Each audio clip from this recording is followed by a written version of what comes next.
pink and lemon yellow. So you can come back here, this is French ultramarine plus Sennelier yellow plus phthalocyanine pH blue. And then we've got pH blue and lemon plus Q pink. Lovely. So there we have that. Now what we need to do is mix up some lovely colour and put one of the leaves in, and then it's really just seeing what else we can add to make the study page really pretty. So I'm going to mix up some lovely blue-green. Now we've got, what's interesting about this green on the leaf is that it's very, it's almost got like a sort of a bloom to it, like a soft chalky finish to it, but it also has quite a waxy feel to it. So there's two things to think about there. First of all, we've got to get the colour right. I think it's going to be a very similar colour to the stem green. So we're going to start with some French ultramarine. I'm going to mix a bigger puddle of it because it's important to have enough. Sennelier yellow and French ultramarine to start with. Then we'll add some of the phthalocyanine blue, but in small amounts, so we don't have too much of it in there. If you add too much of the phthalocyanine blue, you'll end up with turquoise. And I've seen one or two pictures on the forum that are going slightly too turquoisey, so you do need to temper that sometimes. And the way to temper it is to add a little bit more of the yellow and perhaps even a touch of red to it.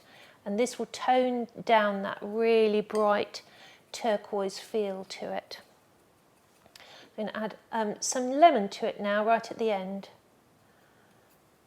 Make it really cheerful. And a tiny bit more phthalocyanine blue. What I'm going to do is test this on a piece of paper next to my leaf and see if I'm anywhere near. I think that's quite nice for the fresher end, but you can see it needs to go a lot bluer. So I'm going to add some more French ultramarine. Just add it in small amounts. Very easy to go overboard. Just move it along a little bit. That's a better colour, but it still needs a bit more earth, so I'm going to add some red to it.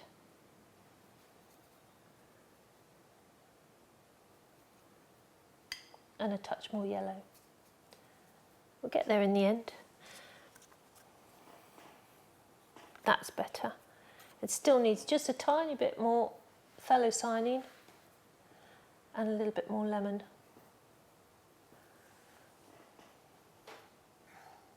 So I'm happy with that colour. I think that's a good colour. So we'll keep that and we'll put that down here. We'll put our last band of colour onto our colour stick, colour chart.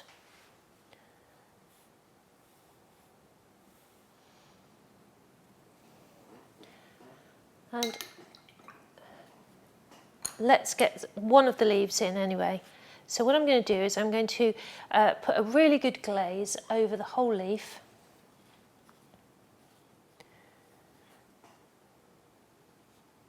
And you want to take in the other side of the midrib where the light is, because what we're going to do is lift. A lot of people talk about lifting out colour, saying how difficult it is.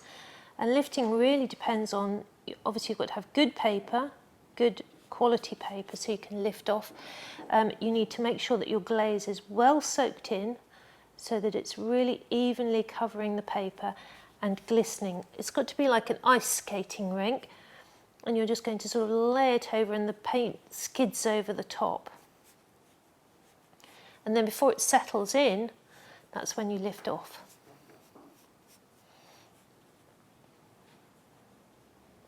It's one of the beautiful things about wet in wet painting, I think, that makes it really exciting.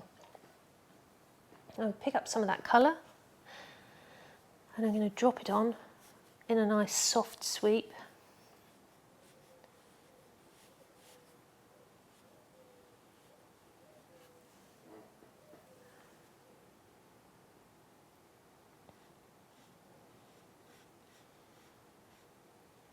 bring it right up to its tiptoe when you're doing the edge.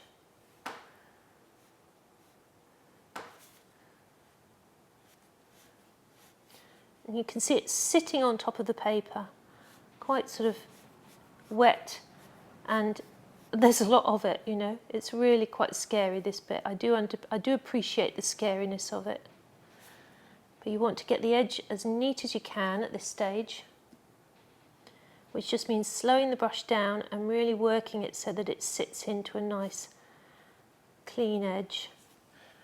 As soon as you're happy with that, take all the water out of the brush like so. And we're going to run through and just lift out the vein that we can see through the front.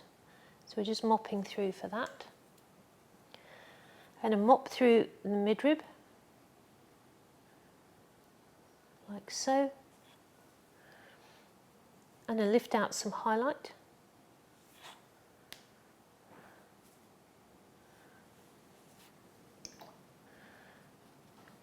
And then through the midrib again, just to get it a little bit brighter. And then I'm just going to very gently soften next to that so that the highlight sits well.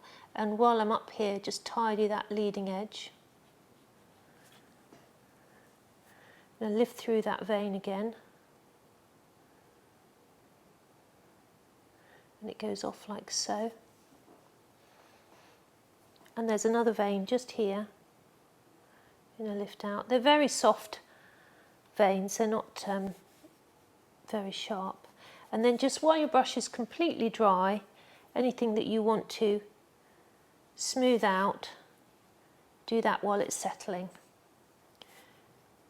Just going to smooth that line there and lift out again. As you're seeing, when it's drying, when it gets drier, you get a much sharper line. So if you don't want the sharper line, you can just soften it in very, very gently like that. If you're worried about going along the edge too much, wait until it's dry and then sort the edge out, because sometimes you've got a lot of lifting to do, and sometimes to worry about the edge of the leaf while you've got lifting to do is a bit distracting. So choose your battles. I'm just going to lift out another bit more light here, but soften it in. Just want a bit of really bright light just there.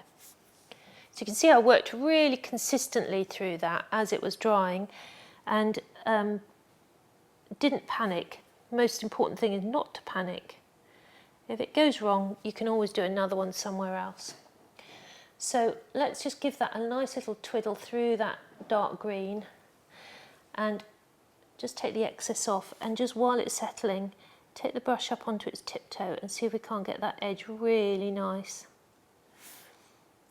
I stopped trying to fiddle with it just while there was all that lifting to do, but now I've got a little moment before the whole thing dries where I can just run the tip of the brush along the edge and get that to curl over at the top there, and just drop in a little bit of green for the curl. So just while that's settling in, you can just very gently get that edge perfect. Right, so you've got your bones of the green there. We've got the light, we've got the little vein coming through, just a little bit of an escape there where we just need to wipe it out there, just a little bit of missing vein there. But generally speaking, I'm quite happy with that. That's a good start. So what you need to do when you're doing your first green, that your first layer of green on a leaf like this, you're looking to get about 50% of the colour and about 50% of the detail, or 30% of the detail, let's say. We're not looking to get it exactly right on the first one, just we're not looking to get it wrong. There's a very subtle difference there. So we just need that first glaze to be a really good basis to build the leaf upon. So a little bit of tidying up here. There's a nice little shadow here from that tiny little bud, and I'm just going to pop him in. Little shadow down there. And it goes a little bit darker just underneath this bud where it's sitting into the centre. So if I put that little bit of dark there, it immediately gives that little bit of drama underneath that tiny little bud. Good. So at this point you can decide whether you want to put the stem on or not. I'm going to leave the stem as pencil for the moment, and I'm going to let that dry. So let's take this time just to have a little look and see what we can add. And what I'd like you to do with your study page is maybe turn the flowers around and have a look at them from different angles. And what you could do is you could have them sort of looking up at you or whatever, but if you don't like the look of that on the page, then don't. I quite like the idea of holding it and looking into the centre, because you can see the swirl of the petals. Can you see that, those lovely swirls? And in that case, you want to sort of set it up either in a little vase like I've got here. I've just got a little, it's one of those drinks pots that you get in takeaway food shops. I can never throw anything away. I've got hundreds of bottles and pots. I literally can't throw them away. It's terrible. But I think, oh, that'll be useful. You know, something like this with the lid is great. It was a ginger shot. It would be great for when you're out and about painting and you just want to take a little bit of water with you. You can take a couple of those, one for cleaning and one for glazing. But you can also use it just to prop up your flower at a different angle while you're drawing the different angles on the paper. So I'm going to draw this one in now, and we're just going to put this to music. So we're going to look at, the first thing that I do really is I look at the whole flower. Obviously here we're looking straight into it. Let's use our RHB, and you want to get a sort of roughly a circle, and just to measure it up roughly how big your circle's going to be, looking into the top of the flower, and just give yourself a little sort of dotted line to work within. And you can use dividers. The only dividers I think I've got with me at the moment, I did inherit my father's, which I was rather thrilled to get, but I've got these ones. I haven't got my dad's. They're too precious to use. You can use some dividers which you offer up to the flower like so, and then you can just measure it onto the page. Of course I got it right, but that's only because I've been doing these for ages. So you need roughly a circle to fit it into, and then you can just mark up whatever you can see in the middle. I can just see the little pistil there in the middle. And then what I want you to do is just look at how the shapes turn into one another. So start with the outside shape and get that one in, and have a little look where the points are. And you can use the clock system for this. Do you remember I don't know if you've seen all of the tutorials. Of course you might not have done, you might have just joined me and this might be the first one you're looking at. But if you look at the circle and mark it up as though it were a clock, 3 o'clock, 9 o'clock, and you have your numbers, then you can see roughly where all the points of the petals come to. So if I look at this one as I'm looking at this particular flower, this point is sort of pointing, if I'm looking down on it, at 1 o'clock. So I know roughly at 1 o'clock I've got a point. And then I'll have another point at 2 o'clock, and then it curves all the way down to 3:30. So I look at those shapes like so, and then I come into the second petal turning in. This is quite interesting actually, because when you're drawing roses freehand, this is so important to have a system. And I always like to have a particular petal or somewhere that I can home into, something that's really obvious, something that you can recognise. If you take your eye away from the flower, you can always find your way back to it. And for me, the very important part of this flower, looking into it, is a shadow that comes right the way across here. So if I find that shadow, I can see where everything else is sitting around it. So I'm just going to mark in the next petal in. Once you're happy with those petals and you think they're in the right place, then draw a slightly heavier line. I always tend to mark them in, and then when I'm happy, I'll go for it with a nice strong line.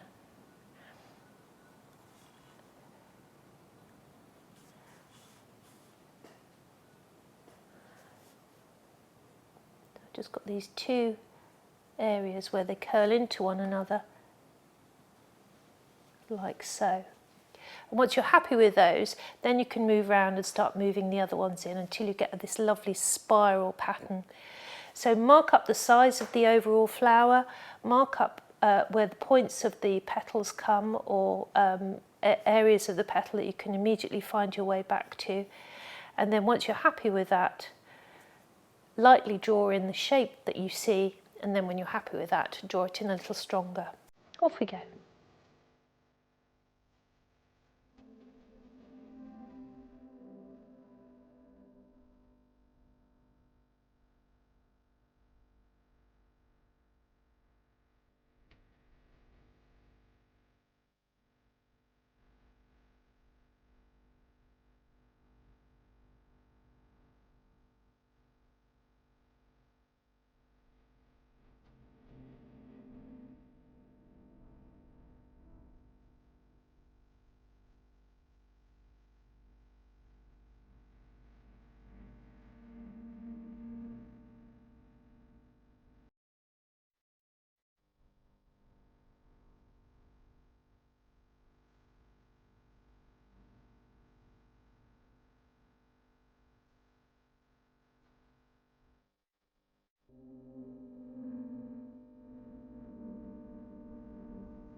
So we're going to build up a little bit more detail onto the leaf here.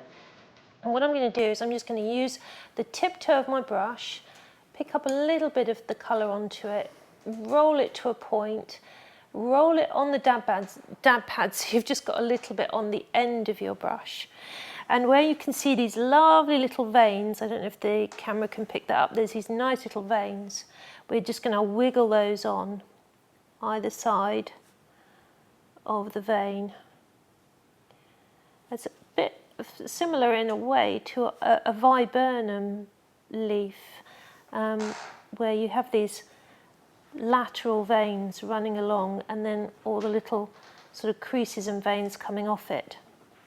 So I'm just painting these sort of willy-nilly as I see them, and just gently like that. I'm going to smush them a bit with my fingertip, that's always a good tip. Then I'm going to just drag on a little bit of colour just on the centrepiece here, just where it's curling over into the centre. Just put a little bit of green on like so. Clean my brush, take the water out, and just very gently soften the edge here where it goes into the light. Quite sort of wiggly, so we get a bit of texture onto the leaf. And then the same, but slightly more angled here, so we're going to drag the colour this way, and where the colour's gone a little bit sort of pale and bluish, we're going to leave that colour and then go a little bit greener below that. So the original colour becomes the colour of our bloom, which is slightly bluer, and we're just going to leave little patches of that like so. Then add just a tiny bit of lemon to your green so it's a little bit fresher. And I'm going to put a little bit of green behind that and just soften that. You can see that we're building texture but also sort of layering the colour a little bit. A little bit of that fresher green below that vein, a bit smoother down there.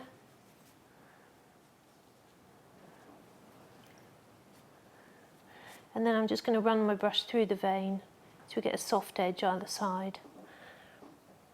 And then just run around the leaf, leaving that area to dry. So basically we want to zip up onto this edge, get a little bit more green onto that top edge, and then just sort of tap it down towards the light so we get those little crinkles as it comes through down into the centre where it's catching the light.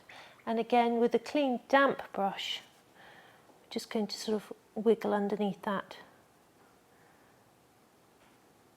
so we get the idea of that sort of slightly broken colour coming down into the light.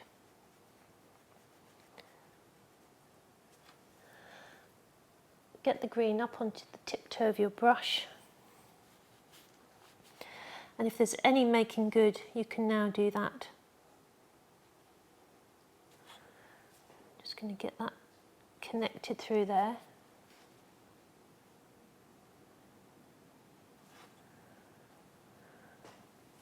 Just making it a little bit longer and a little bit more pointy. And again, just with a little bit of the fresher green, I'm just going to run that through here to get a few little bits of pleat and texture through this outer edge. And what I tend to do is put all this little bit of sort of texture and a little bit of veining and allow it to dry, and then right at the end we can put little glazes over it to bring it all together. So a nice sharp line down here. And the other thing we want to do is we want a little bit of our brighter green. So take a little bit to one side, add some lemon and a little bit of phthalocyanin blue. And it needs to go a little bit brighter at the bottom where it joins onto the stem. It's a little bit brighter around that bud as well. Just going to soften that in. So I might just put in a little bit of the stem just to show how the leaves join on at this point. A little bit of dark green just there, just to show how the leaves finish there, and then pull that colour down a little bit, and a little bit of water in the middle. And you could just tease that down. Just let that fade away. It just gives you a little idea of how that finishes. Like so. Okay, so now for the little washes. This is all very dry very quickly because on hot press things dry quicker. We're going to water that lemon down. So water down the fresh green until it's very pale, and just use that like a little tea wash. Tea wash is a little transparent, very thin, lightly coloured wash of colour. And we're just going to lay that very gently over this part here. And then I'm going to water down my dark green. So again, I've got the dark green as a tea wash, and just use that a little bit there. So you just get those little areas of colour coming up. And then what I'm going to do is with a little bit of cobalt blue, and find a little space here, just a bit of watery cobalt blue, and just drop that on the top there just to give that little bloom colour. Just a little bit of blue there,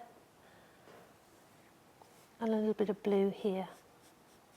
Just has to be a whisper of it. The next thing you can do is just wait for that to dry, and then with an eradicator, little damp eradicator, if there are any marks on there that you feel are just a little bit too obvious or not subtle enough, you can just use your damp eradicator and just soften them in. Just give them a little mush. If I wanted to, I could just use that as well, just to get a little bit of extra texture and light through this lower part. There's a couple of little veins that just need a little bit of light catching them on top. So that's quite effective, just to irritate out.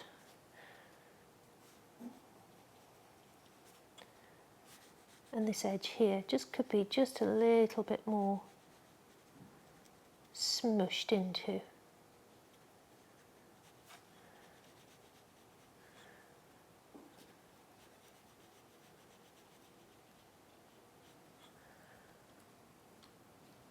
So that's nice. And then right at the end, I'm going to use a little bit of lemon, just watered down, and just give this a very, very, oh, be very careful, just the tiniest little bit of lemon edge, just a little hint of lemon, just peeping over the edge of the green. There's just this little light edge to it, which is rather nice. So at this stage, I've got some really nice elements. I've got the colours for the light pink, the colours for the dark pink, I've got the green, I've got a little bit of painting on each. So I've got quite a lot of information already on the page.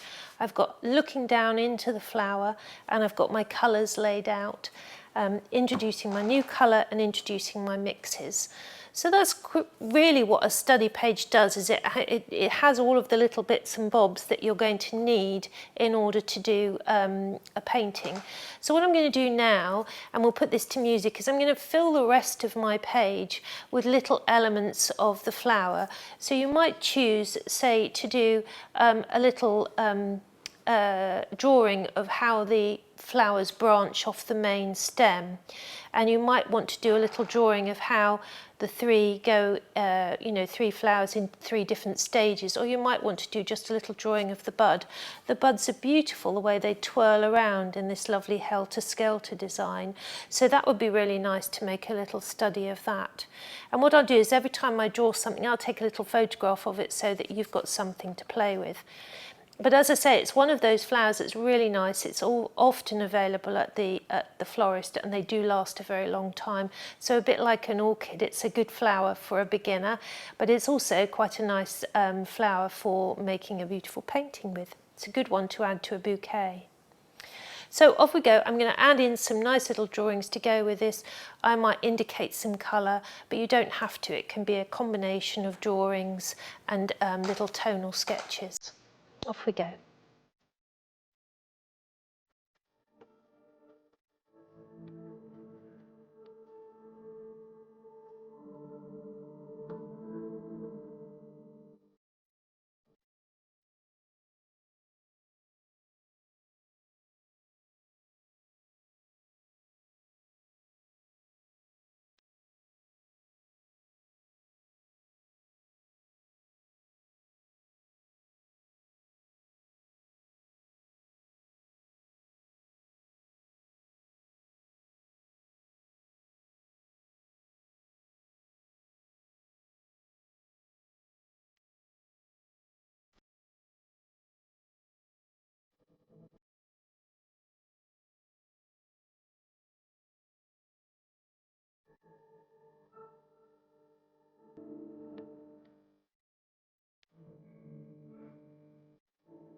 So there we have it, there's my study page, and what I did at the end after I did my little drawings of different angles is I gave them a little wash of colour, which just gives the page a little bit of a prettier look to it. So nothing too fiddly, and you can still see the drawing through it, and it's just a bit of fun.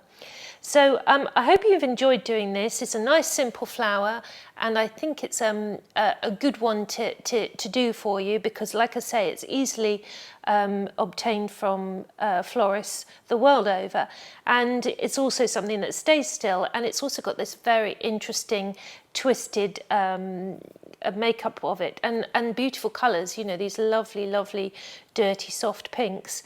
And that's our first little dive into Daniel Smith Quinacridone Pinks. So hopefully that'll perform for us another time on another painting. So until then, I hope you enjoy this beautiful little study page of the fabulous little Lisianthus flower.